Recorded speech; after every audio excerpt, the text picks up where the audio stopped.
Good day, everyone. So we are the Quadro Archons. Our team is composed of Mr. Archon Alexius, Mr. Colado Kyle, Mr. Papa Jose, and Arlito. So for the first topic, we will discuss the wind farm. So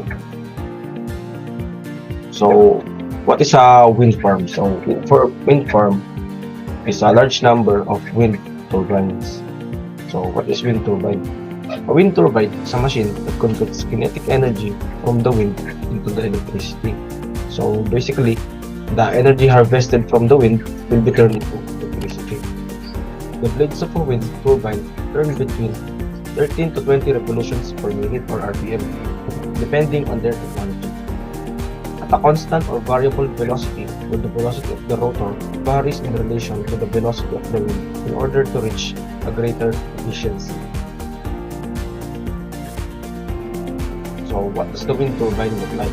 So it's a demonstration of how normally you would see a wind turbine functioning. So wind turbine parts and operation. So here is a diagram of a 3D diagram of the parts of the wind turbine. So we have the blades, rotor, pitch system, generator, controller, fuel drive, and the tower. So we will discuss this further as the slide continues. So the aerodynamics of wind turbine. So first one is lift and drag. So what's lift? Lift is a component of an aerodynamic force exerted on a body that is perpendicular to a fluid, such as air, flowing past it. So, in Tagalog, lift yung pag-angat. For an airplane wing, it is the force that lifts the plane, hence the term lift. So, yung pag-angat. So, drag naman.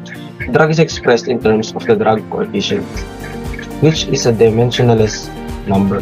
Typically, the only area of a wind turbine blade used in calculation of drag is in front area, leading edge of the blade. So, yung drag naman, kumbaga parang kung yung lift yung angat, yung drag naman yung pagpigil dito sa pag-angat o sa pagpapigil. So, angle of attack. So, ano ba yung angle of attack? The angle of attack at which the wind turbine strikes the turbine blade is called the angle of attack. As the angle of attack increases, the lift also increases. So, dito naman sa diagram, itataasan natin yung degrees ng kung saan naka-rotate yung blade. The more angle of attack, the more lift. So, the lesser the angle of attack, the more drag naman. So, lipat naman tayo sa lift to drag ratio. The lift to drag ratio is a ratio of the lift force to the drag force, and it varies across the blade. Stall occurs at very high angles to the wind, and the blade no longer has lift. So, turbine blade tip speeds. Tip speed is defined as the speed at the blade tip as it rotates through the air. So, kung gaano kabilis yung pag-tip ng tip. High tip speed is defined as speeds between 65 to 85 meters per second, which is about 145 to 190 meters per hour. So the optimal tip speed ratio depends on the number of blades. It's lower when there are more blades. So the more blades,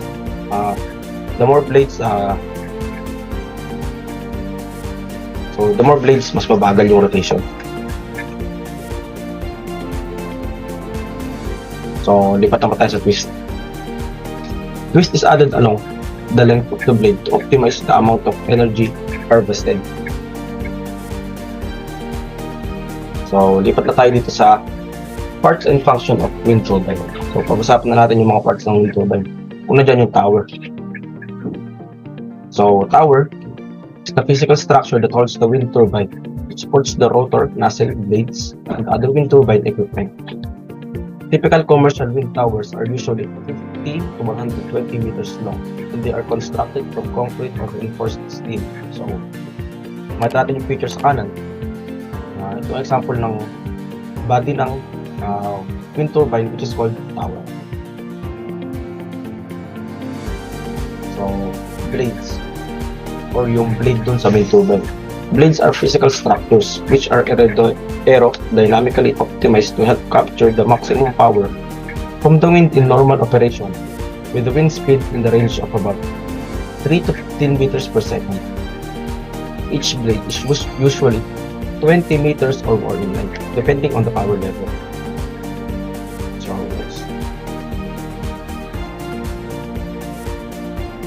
iba tayo sa nozzle. The nozzle is the enclosure of the wind turbine generator, gearbox, and internal equipment. It protects the turbine internal components from surrounding environment. So, yung nozzle, makita natin sa diagram, siya yung para bang cover yung sa likod na part ng wind turbine. So, lipat tayo sa rotor. The rotor is the rotating part of the wind turbine. It transfers the energy in the wind to the shaft. The rotor hub holds the wind turbine blades while connected to the gearbox via the low-speed shaft. So, yung rotor naman, yung kumbaga siya yung between the blade and the nozzle. Yan, makita natin yung bilog dito. Siya yung nag-hold dun sa bawat blade.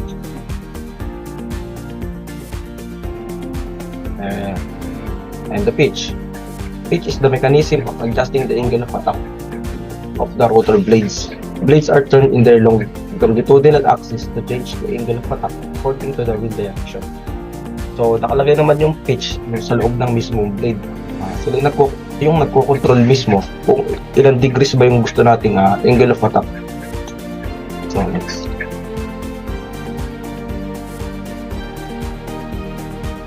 The shaft. The shaft is divided into two types. So, meron tayong dalawang uri ng shaft. The low speed and high speed shaft.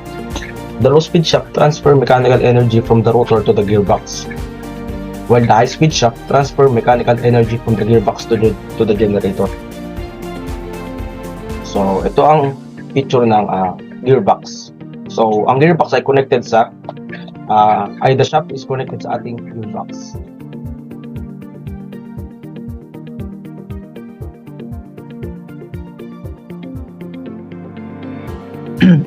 So, dumako naman tayo sa yaw.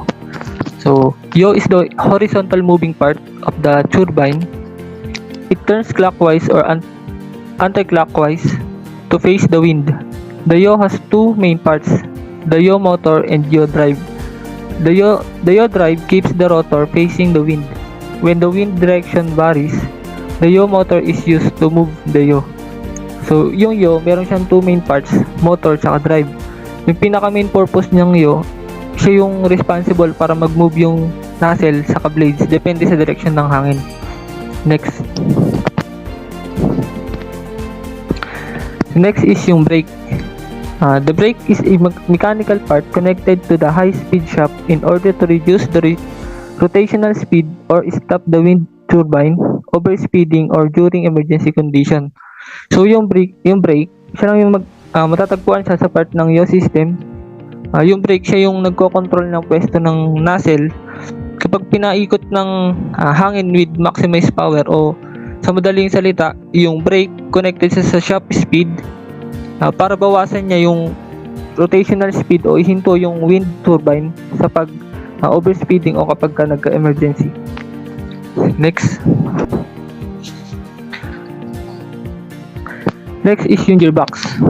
Gearbox is a mechanical component that is used to increase or decrease the rotational speed in wind turbines.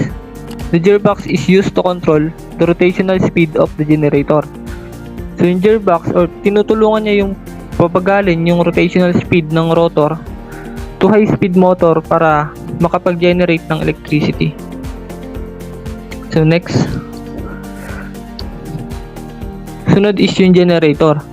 The generator is the component that converts the mechanical energy from the rotor to electrical energy.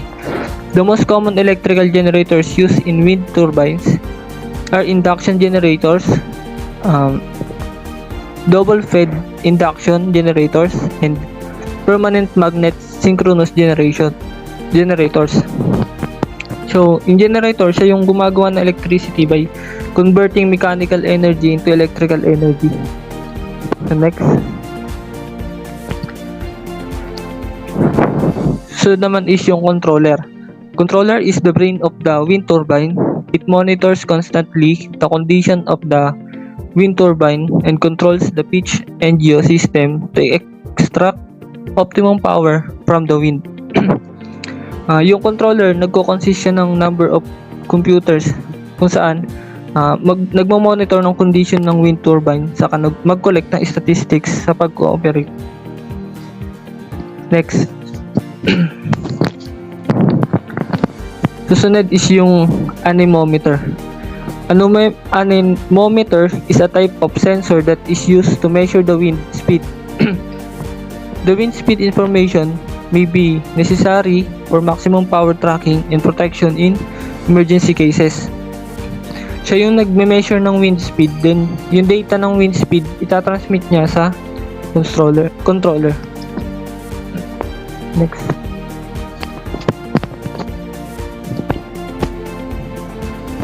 Next is yung wind vane. Is a type of sensor that is used to measure the wind direction. The wind direction information is important for the yaw control system to operate.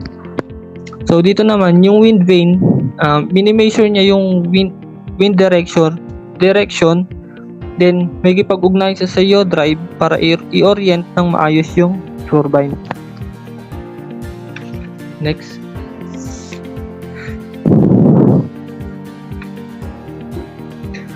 So next is yung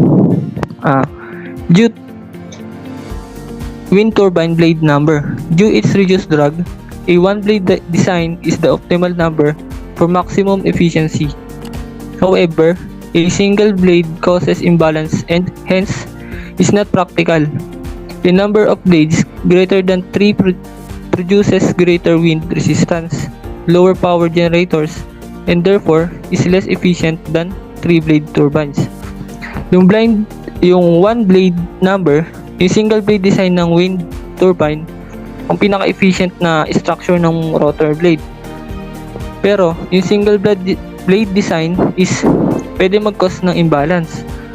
Ang ideal number ng blade is greater than 3 dahil mas nakakapag-produce ng greater resistance at lower power generation.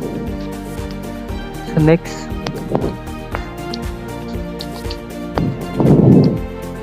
Pangalawa is yung two-bladed turbines. Cost less because they use fewer materials. The removal of one blade makes the rotor lighter, which in turns make it possible to place the rotor on the downwind side of the tower. So yung two-blade turbines, mas prefer ng iba kasi costless nga, saka konti lang yung ginagamit ng materials. So ayon nga sa research, yung two-blade design ng turbine is 3% less than efficient kumpara sa three-blade turbines na same ng diameter. So next. So why three-blade in wind turbine is used in majority of wind turbine designs? This is because the angular momentum in the vertical axis changes depending on whether the blades are vertical or horizontal. With three blades, the angular momentum stays constant because when one blade is up, the other two are pointing at an angle. So the turbine can rotate into the wind smoothly. Moreover, yung advantage ng three-blade design ginagamit for horizontal axis and wind turbine kasi mas nakakapag-provide siya ng ideal compromise between high energy yield, greater than stability, low weight, and durability. Next. So, ito yung wind turbine grid operation. So, paano ba nga ba nagwo-work? So, una, yung nag-generate ng wind turbine, mapupunta sa likod ng part ng wind turbine, tapos pupunta naman sa pinakamalapit na offshore substation. Then, yung energy na natanggap ng offshore substation, itatransfer naman niya sa onshore substation. Tapos ngayon, yung energy naman na natanggap ng onshore substation, ipapakalat na sa mga transmission lines na may high voltage capacity.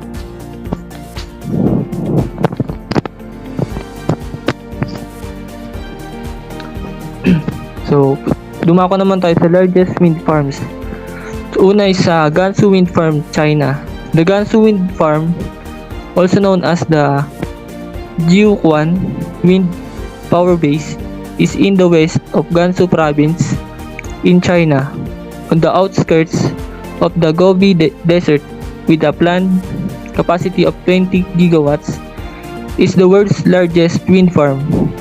Once completed, the farm will be home to 7,000 turbines and will produce enough energy to power a small country. The next is yung sa Alta Wind Energy Center, United States. The Alta Energy Center, also referred to as the Mojave Wind Farm, is in the Tehachapi Pass of the Tehachapi Mountains in Kern County, California. It has an operational capacity of 1,550 megawatts and is the largest wind farm in the US.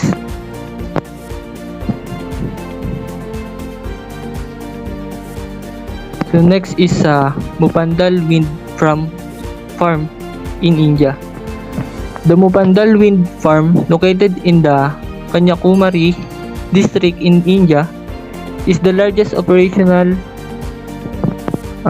wind farm in the country, operated by the Tamil Nadu Energy Development Agency.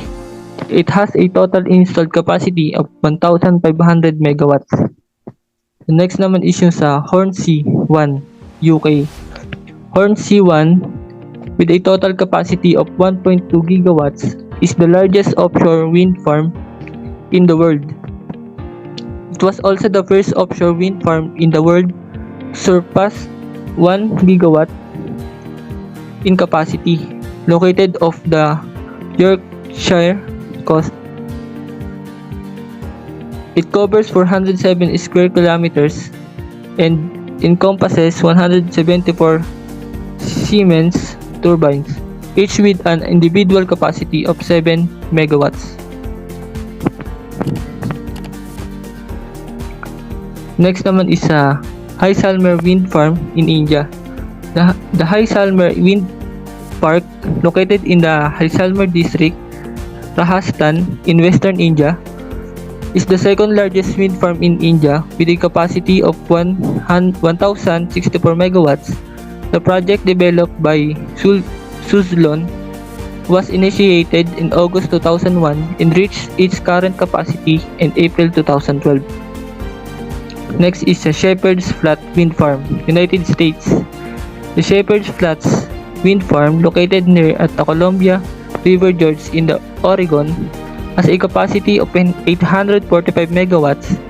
The project was awarded a $1.3 billion partial loan guarantee under the Financial Institution Partnership Program, or FIPP, by the Department of Energy in December 2010, and full commercial operation was reached in November 2012. Energy from the farm is supplied to Southern California Edison. Good day everyone. Dito naman tayo sa hydrogen power plant. So, what is hydrogen power plant? A hydrogen power plant is a concept designed for a new... Teka lang, hindi alis ko yung picture nyo. Nakaharang sa screen. Napakabobo ng reporter natin, nakakabisit.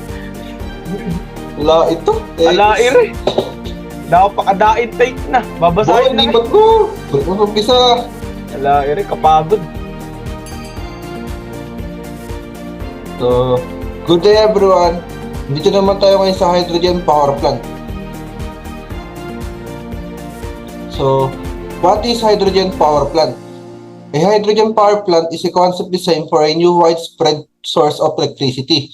Essentially, it is a facility which uses hydrogen to produce electrical energy. It is being proposed that a large facility, not unlike a nuclear power plant in appearance, be constructed in the city of Peterhead, Scotland. Plans were first laid by GE in 2006. However, the logistic of supplying the power plant has delayed its construction.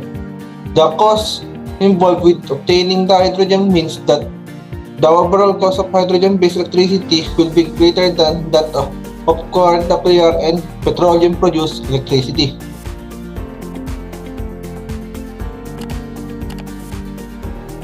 Next. So, how does a hydrogen power plant work? So, large tanks of liquid hydrogen will feed into thousands of hydrogen fuel cells. These fuel cells are solid structures containing an electrolyte fluid and two terminals. Much like batteries, the reactants flow into the cells. In this case, hydrogen and oxygen, they intermingle with the electrolyte to produce an electrical charge and water as a byproduct. The water flows out another port while the electricity is siphoned off the terminals and held in gigantic multi-ton batteries. The electricity resides in the batteries until it is needed, in which case it is sent out through the local power grid just like any other type of power plant. In theory, this could be a near-perfect source of energy as it has no dangerous products and it is just fuel efficient as the very internal combustion engine. The biggest problem is, and always has been, obtaining cheap supplies of hydrogen. So, mamaya papaliwanag yan ni Polado with figure. Next. So, how will the hydrogen be obtained? So, paano ba makukuha yung hydrogen? The reason this first hydrogen power plant is to be constructed in Scotland is because it is near the North Sea where the Sleipner field is found. This is a massive field of natural gas being worked and refined by the Norwegian company Statoil Hydro. Natural gas can be processed into hydrogen with the greatest cost and energy efficiency with about 80% of the potential energy from the natural gas being retained in the form of hydrogen. This is done by a process called steam reforming. The natural gas is cooked at temperatures over 1000 degrees Celsius and combined with water vapor. The result is hydrogen and carbon dioxide. The hydrogen can be harvested, bottled, and condensed into liquid for easy transport, while the carbon dioxide can be disposed of by re-injecting it back into the natural gas reservoir.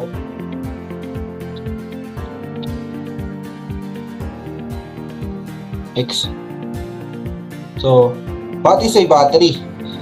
A battery is a device that converts chemical energy contained within its active materials directly into electric energy by means of an electrochemical oxidation reduction, in short, redox. This type of reaction involves the transfer of electrons from one material to another via an electric circuit.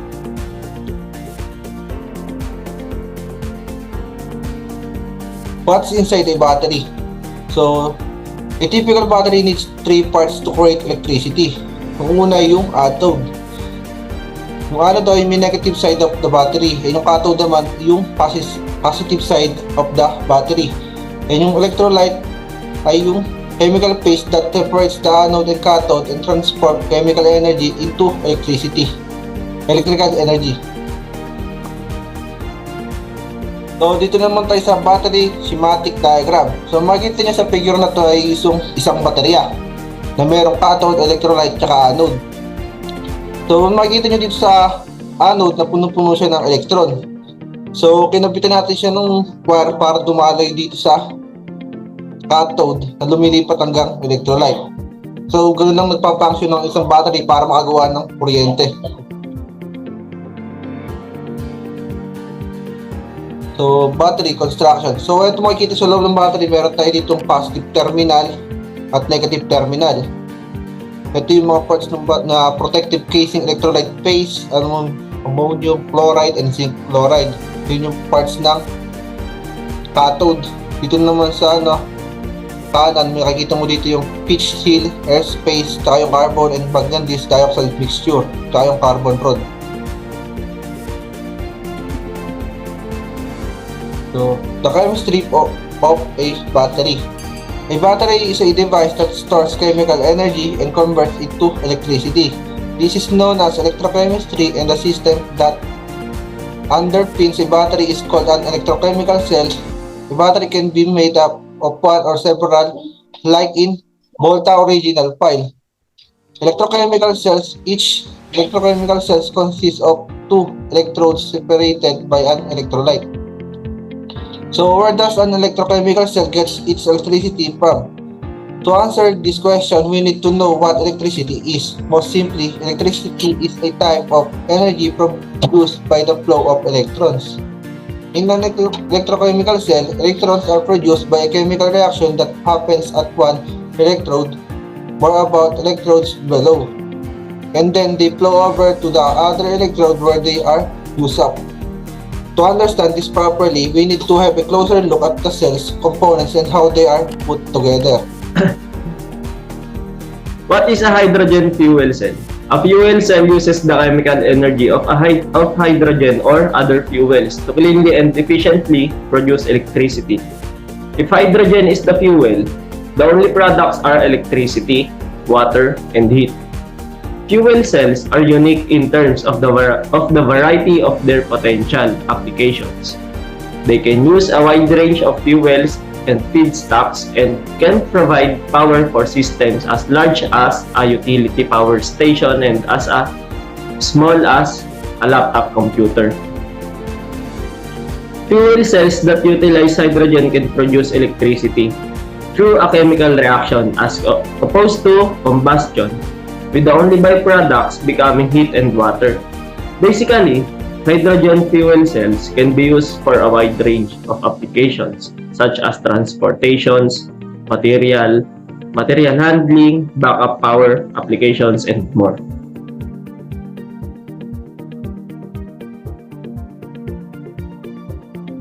Why study fuel cells? Fuel cells can be used in a wide range of applications, providing power for applications across multiple sectors, including transportation, industrial or commercial or residential buildings, and long-term energy storage for the grid-in reversible systems. Fuel cells have several benefits over conventional combustion-based technologies currently used in many power plants and vehicles. Fuel cells can operate at higher efficiencies than combustion engines and can convert the chemical energy in the fuel directly to electrical energy with efficiencies capable of exceeding 60%. Fuel cells have lower or zero emissions compared to combustion engines. Hydrogen fuel cells emit only water, addressing critical climate challenges as there are no carbon dioxide emissions. There also are no air pollutants that create smog and cause health problems at the point of operation. Fuel cells are quiet during operation as they have few moving parts. Why do we need to study fuel cells? Studying fuel cells is important since they are the most effective way to extract energy from fuels. In the future, hydrogen could power our cars instead of the petroleum that is currently utilized in the majority of them. Many manufacturers are working hard to develop and research transportation fuel cell technologies. How fuel cells work? Fuel cells work like batteries, but they do not run down or need recharging. They produce electricity and heat as long as fuel is supplied. A fuel cell consists of two electrodes, a negative electrode or anode and a positive electrode or cathode. In the middle of these two, around is an electrolyte. A fuel such as hydrogen is fed to the anode and air is fed to the cathode. In a hydrogen fuel cell, catalyst at the anode separates hydrogen cathode. The electrons go through an external circuit, creating a flow of electricity. The protons migrate through the electrolyte, to the cathode, where they unite with oxygen and the electrons to produce water and heat. In other words, the anode receives a fuel such as hydrogen, while the cathode receives air. Ang catalyst at the anode of hydrogen fuel cells splits hydrogen molecules into protons and electrons, which travel by several routes to the cathode. An external circuit is traversed by the electrons, causing an electricity flow. Next.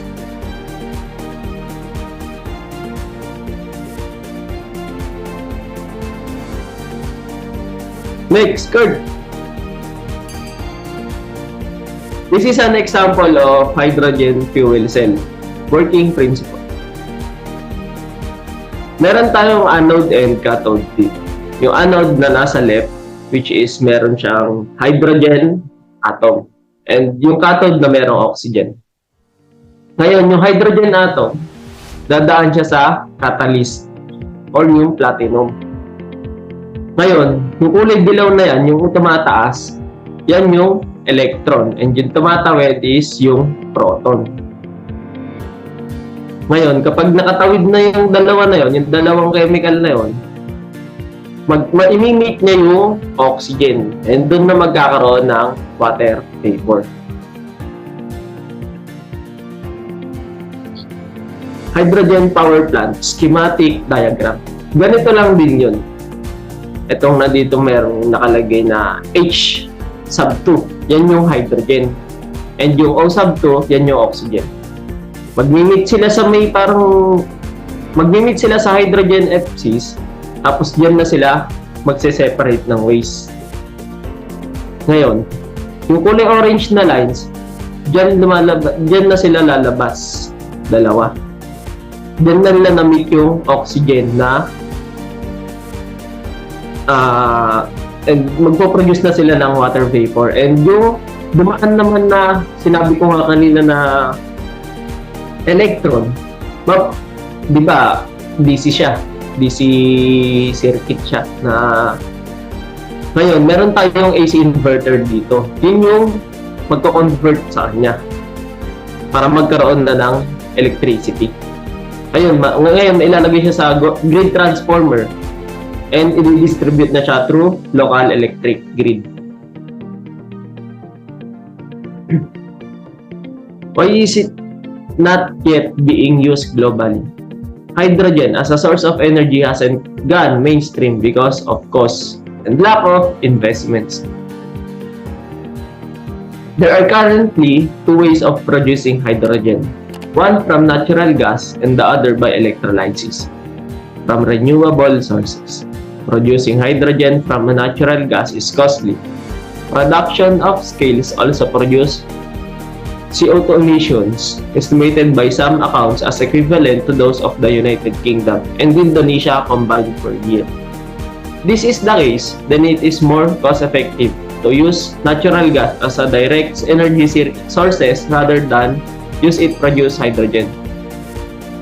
The second method of production is by electrolysis from renewable energy sources. This is a more costly method than from natural gas. Moreover, it needs investments worth billions of dollars to build the necessary infrastructure to scale up the zero-emission hydrogen production.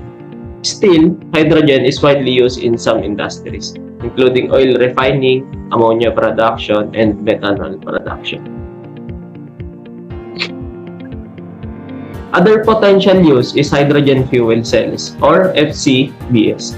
As an alternative to internal combustion engines, ICES, in global transport, and even with the advances made in hydrogen technology over the past 20 years, there are still many challenges to be overcome before hydrogen FCBS can compete in the market with current motor technology. However, the most significant challenge is the cost and durability of the fuel cell system.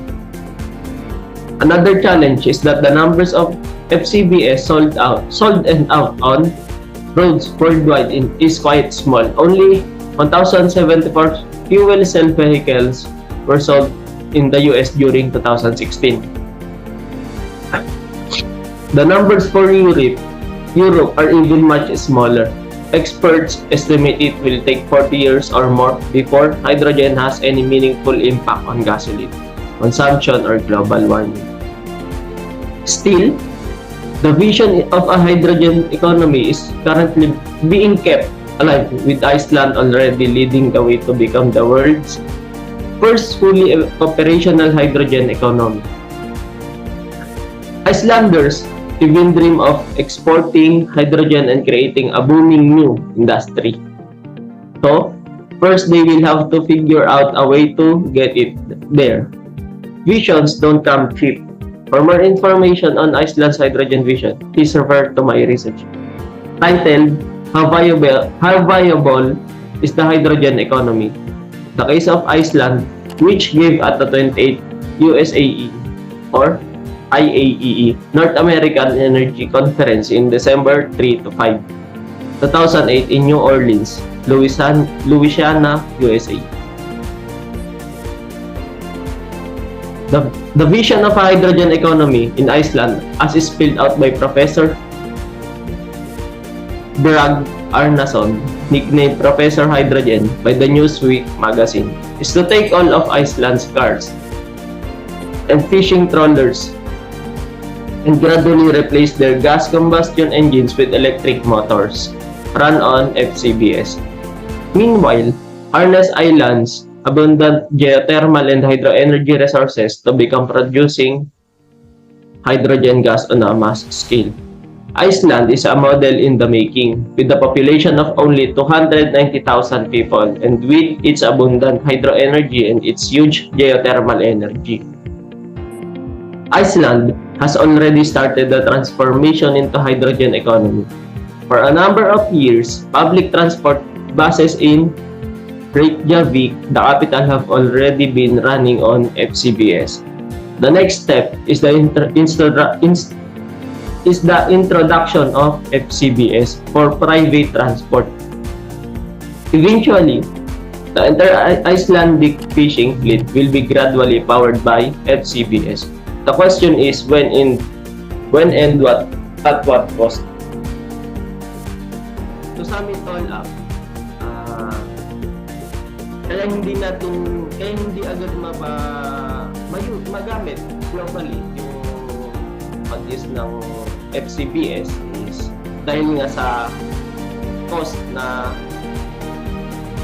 gagamitin, yung mga materials, yung mga kailangan gamitin ng mga tulad na lang ng motors, sa mga hydrogen na yan. Masyadong malaki yung cost na kailangan, yung pera na kailangan para makabuo. O sabihin na lang natin na hindi pa kaya ngayon. Wala pang nahanap na mas mapapamura na gamit, mas mapapadali para maipatupad agad ito. Thank you for listening, and again, we are the Quadro Archons. I am Kyle Frilgi Collado, and my partners are Alexius Troy as Archon, Jose Gaspar Papa, and Kurt Angelo Tarlit.